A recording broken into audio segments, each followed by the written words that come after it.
हमारे इस YouTube channel में बहुत बहुत स्वागत है। तंवर राजपूत मोटिवेशन हमेशा मोटिवेट करता रहता है आपको कि किस तरह से अपनी ज़िंदगी को बदलना है, किस तरह से अपनी ज़िंदगी में चेंजेस लाना है। तो देखिए यहाँ पर एक और चीज़ मैं यहाँ पर आपको बताने वाला हूँ कि हमारा एक और चैनल है तंवर राजपूत। यहाँ से तंवर राजपूत वेल्थ, जिस पर मैं शेयर मार्केट की क्लासेस देता हूँ। तो आप चाहें तो वहाँ पर वेल्थ है जिस पर मैं शेयर मार्केट की क्लासेस देता हूँ। अगर आप चाहें तो सीख सकते हैं, देख सकते हैं, और अगर आपको पसंद आए तो लाइक कर सकते हैं, और आप सीखना चाहें तो आसानी से सीख सकते हैं।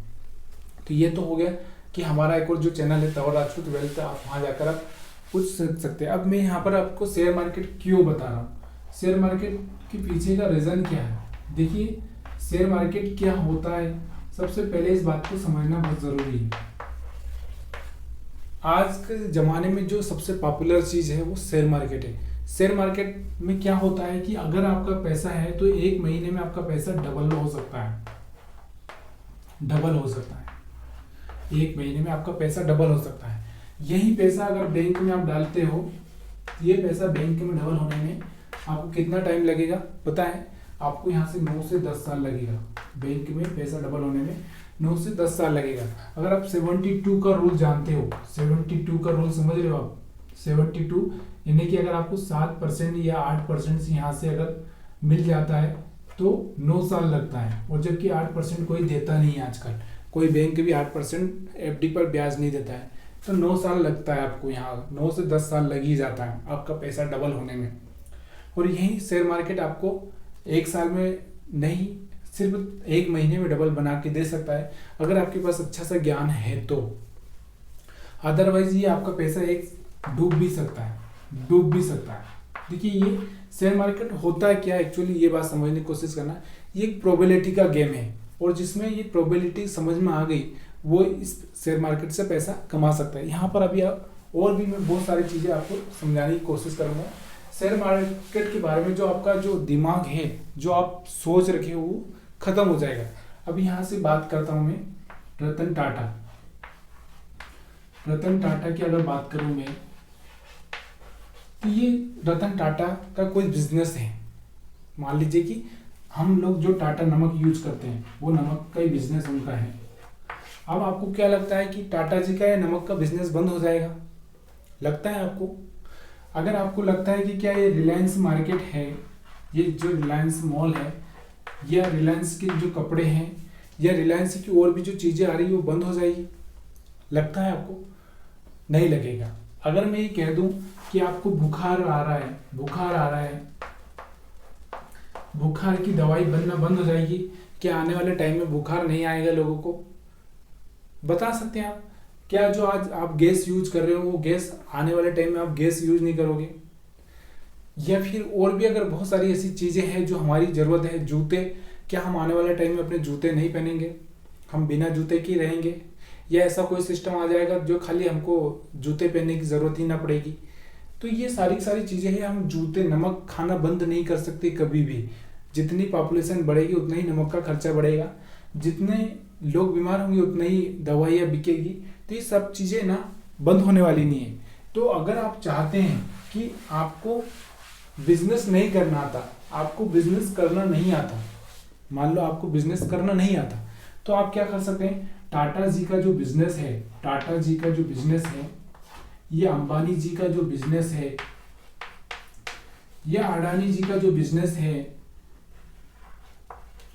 या फिर हम बात करें यहाँ पर जो दूसरे का और किसी का बिजनेस है, मेडिकल लाइन का है, तो ये जो बिजनेस है, किसी का हॉस्पिटल का बिजनेस है, तो इन बिजनेस में हम जाकर क्या कर सकते हैं? क्या होटल का बिजनेस है, तो इन बिजनेस में हम लोग क्या कर सकते हैं? अपनी हिस्सेदारी खरीद सकते हैं। हिस्सेदारी समझ रहे हो? हिस्सेदारी। देखिए हम तो बिजनेस नहीं करना चाहते, हम तो कमाना भी नहीं चाहते।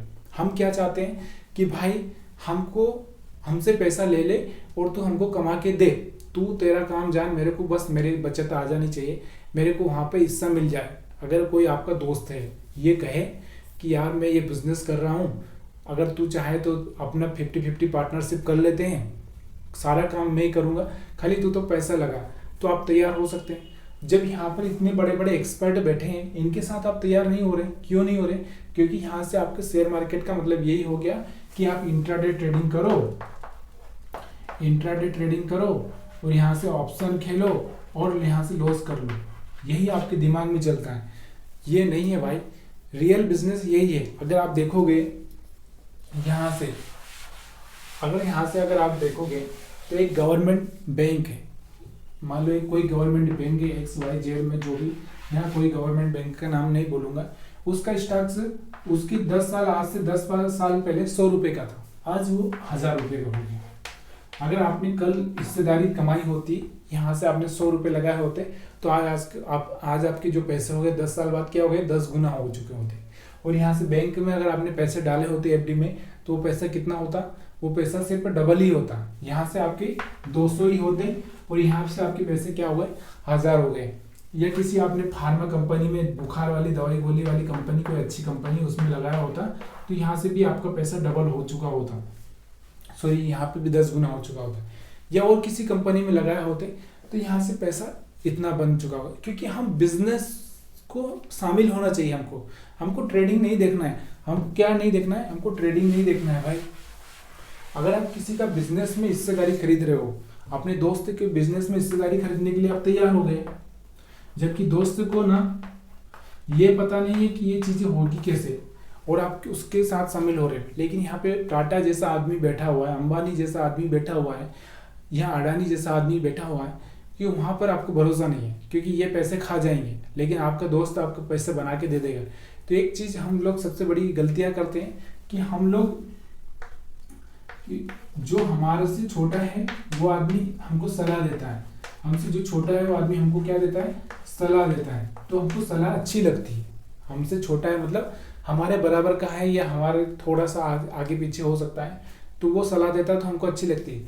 लेकिन अगर कोई टाटा जैसा आदमी आपको सलाह दे, तो फिर वो सलाह आपके काम की नहीं होगी। क्यों नहीं होगी? क्योंकि ये तो बड़ा आदमी है, ये तो कुछ भी बोल देगा, कुछ झूठ झाट बोल देगा। ये बड़ा आदमी की सलाह आपको काम की अच्छी नहीं लगती। लेकिन जो आपके पास में है, पड़ोसी है, वो भी गरीब है, आप भी गरीब है, तो वो आपको अच्छी लगती है। तो यही होता है कि शेयर मार्केट का मतलब हम लोग क्या समझते हैं, हम लोग सिर्फ ये समझते हैं कि रोज ट्रेडिंग करो इंट्राडे में, ऑप्शन में। तो ये नहीं है भाई। यहाँ पर आपको देखा होगा बड़े बड़े, यहाँ तक कि आप देखो गवर्नमेंट की बहुत सारी कंपनियां हैं, गवर्नमेंट खुद दूसरों के इसमें खरीदती है, म्यूचुअल फंड बहुत सारे दूसरे की इसमें खरीदते हैं, बैंक, यहाँ तक कि जो बैंक है, ये बैंक है, LIC है, जितनी भी इंश्योरेंस कंपनियां हैं, ये सब शेयर मार्केट में हिस्सा खरीदती है। शेयर मार्केट में यानी कि कहीं ना कहीं ये किसी न किसी कंपनी में हिस्सा खरीद के रखी हुई है। ये LIC वाले कहाँ से ला रहे पैसा, जमा करके आपको आपकी पॉलिसी कर रहे हैं, और ये पैसा कहाँ लेके जा रहे हैं? ये कहीं ना कहीं किसी बिजनेस में डाल रहे हैं, कहीं ना कहीं कुछ शेयर खरीद रहे हैं, कहीं ना कहीं जमीनें खरीद रहे हैं। ये यहाँ पर आप बैंक वाले क्या कर रहे हैं, ये आपकी FD से कहीं लोन बांट रहे हैं, कुछ ये भी कहीं ना कहीं म्यूचुअल फंड में कहीं ना कहीं लगा रहे हैं। तो ये सब कहीं ना कहीं हिस्सा खरीद रहे हैं। लेकिन एक गरीब आदमी ना ये चीजें नहीं करना चाहता। क्यों नहीं करना चाहता? क्योंकि उसको ना जो चाहिए, मैंने बोला ना फास्ट रिजल्ट चाहिए। फास्ट क्या चाहिए? मैंने बोला ना कि आज ही उसने पेड़ लगाया है और आज ही उस पेड़ में फल आ जाए। क्या चाहिए उसको? आज ही उसको फल आ जाए। तो ये फल नहीं आएगा और वो गरीब आदमी गरीब ही रहेगा। तो शेयर मार्केट का मतलब ये समझिए कि किसी दूसरे के बिजनेस में हिस्सा खरीदना। अब आपको ये तय करना है कि उसका बिजनेस सही है कि नहीं है, कि नमक का बिजनेस चलेगा कि नहीं, दवाई गोली का बिजनेस चलेगा कि नहीं, इसको लोग पसंद करते हैं कि नहीं करते, ये पैरामीटर आपको देखना है। वैसे बहुत सारी कंपनियां हैं, आप किसी में भी लगा दोगे सड़ी पड़ी में, या 1 रुपये 2 रुपये का स्टॉक आप बाई कर लोगे, बाद में वो डूब गया तो फिर क्या करोगे? तो ये कंपनी को आपको देखना है, ये कंपनी कौन सी अच्छी है, उसके हिसाब से आपको वहां पर पैसा लगाना है और उस बिजनेस में आपको हिस्सेदारी खरीदना है, तभी जाके आप एक अच्छा सा पैसा बना पाओगे। तो शेयर मार्केट में क्या होता है, यही मैं बोल रहा हूँ कि यहाँ पर 2 तरह से चीज़ें सीखी जाती है। कौन कौन सी चीज़ें सीखी जाती है, यहाँ से मैं आपको बताता हूँ। एक टेक्निकल एनालिसिस होता है। टेक्निकल जो सिर्फ इंडिकेटर या फिर हम बोले कैंडल या फिर उसका वो देखकर ही, मतलब चार्ट देखकर ही काम करता है। एक होता है फंडामेंटल। फंडामेंटल समझ रहे हो? फंडामेंटल मतलब यहाँ पे फंडामेंटल क्या होता है कि मैं हूँ, अगर कोई आदमी मेरे को काम पर रखेगा तो मेरा बॉडी स्ट्रक्चर देखेगा कि भाई ये दुबला है, ये बीमार है, ये बुढ़ा है, कि जवान है, ये बच्चा है। क्योंकि अगर वो मेरा फंडामेंटल ठीक नहीं है, मान लो मैं बच्चा हूँ, तो मैं कैसे काम करूँगा? मतलब मैं कमा के दे सकता हूँ? नहीं दे सकता हूँ। अगर मैं बुढ़ा हूँ तो मैं कमा के दे सकता हूँ? नहीं दे सकता हूँ। अगर मैं मेरे हाथ नहीं है, पैर नहीं है, तो मैं कमा के दे सकता हूँ? तो ये कंपनियों का फंडामेंटल होता है, ये फंडामेंटल एनालिसिस। मतलब कंपनी के कर्ज है क्या, कंपनी कहीं क्या बिजनेस कर रही है, वो बिजनेस चलता है कि नहीं चलता है, लोग उस बिजनेस को पसंद करते हैं कि नहीं, आप कौन सी साबुन से नहाते हैं, आप कौन से सर्फ को यूज करते हैं, आप किस कंपनी का आटा खरीदते हैं, आप किस कंपनी की दवाई खाते हैं।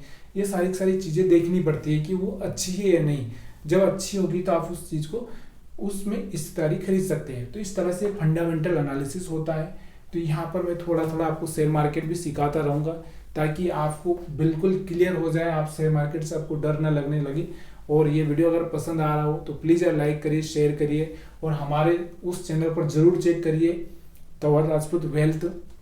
नाम में सिर्फ इतना ही है कि एक जगह वेल्थ है और एक जगह मोटिवेशन है। तो प्लीज़ यार वहाँ पर जाकर हमारे चैनल को सब्सक्राइब कीजिए, शेयर कीजिए, कमेंट कीजिए। आपको क्या सीखना है वो हमको वहाँ पर कमेंट